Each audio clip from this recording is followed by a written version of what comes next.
Hello and welcome to Think Share. My name's Zach, here to bring to what I've been thinking about, sharing about, talking about, listening to, reading about that doesn't belong in math class to make you the goodest version of yourself. If you're new to the channel, I invite you to subscribe and also check out my YouTube channel. So I've been experiencing some, I guess you could call it growing pains as I have been growing my YouTube channel. And one really interesting thing that sort of occurred last night, which this is the first time that this has ever happened, and there are some good things and bad things. So I did a live stream last night, which I do many a time, very often, and I had 22 or 23 people on the live stream, which I've never had before.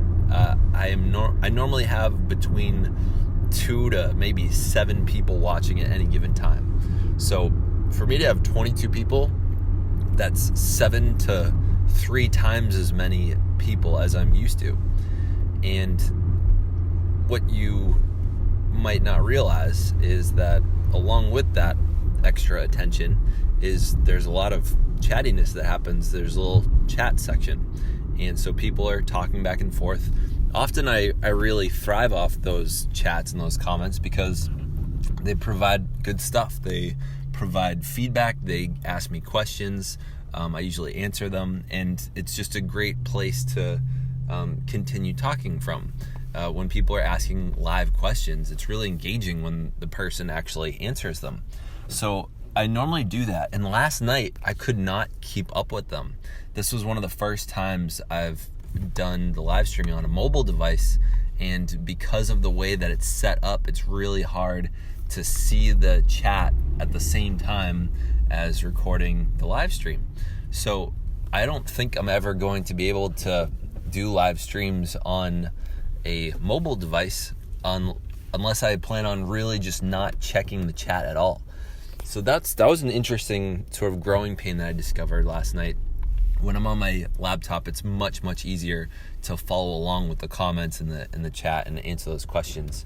And I think I'm also going to need to have a co-host. So there's been a few times where I've had my friend Ty Speaks come on, and he hasn't been necessarily a moderator, but he's been. I've done a lot of interviews like with him and with someone else and him. So I'm definitely going to have like someone in there sort of saying, like, looking over the chat, and I'm realizing how valuable it is because this other channel that I've come on to recently, Puja Studios, they had me on, and I think they had about, when I was on for it turned into like a 3-hour interview with me, and it's a husband and wife duo, and the husband does sort of most of the talking, and wife, she is often sort of in the chat looking at what people are saying and saying, hey, we got a question here, let's talk about that. And it's a pretty cool dynamic they have going on, and I think that's going to be something that I do as well, is sort of have a co-host sort of to manage the chat and make sure that things are getting answered and things are happening. So this is just an experience I wanted to document and invite people to check out. Is if they're building a YouTube channel or a podcast or something, one of the things that I think creators always strive for is to connect with their audience. They're not there to just have popularity, but like really to connect with people. And so this was one of the first times where I felt like I was not connecting with people the same way I normally do, because there were so many comments that were on topic, and like there were good things to talk about. And I think I probably also have the ability to trail off a little bit. So for them to have multiple good questions, I'd dive into one, and then there would be another 3 by the time I had finished answering that one. So that was the challenge. Another cool thing, though, was someone invited me to be on their podcast.